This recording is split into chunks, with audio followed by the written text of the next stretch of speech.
Ito yung medyo malinis-linis na side. Mga pasibak ni Mayor. That's what I'm talking about. Oh, ayan, di ba? Kita niyan, galing tayong dulo. Oh, tayo galing.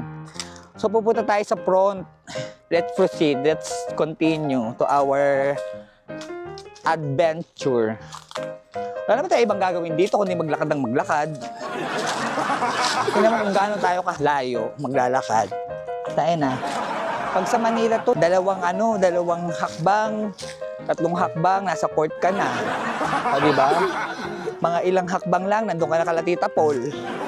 O, diba? Magiinuman na kayo. Dito hindi po, piliginan niya, layo! Be! Tubo.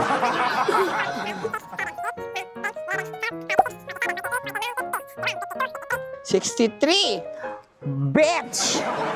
Bitch, it's so tiring. 63 steps. At si Kosang Kambingara. Hey, Kosa. Di ka ba nangaaway? What's popping up, buddy? What's good? Ayan, ito yung gate. So, yung weight niya ganyan. From that to that. Tapos, kalsada na yan dyan. Oh. Saan ka maglalagay ng bahay, ng mga business kineme.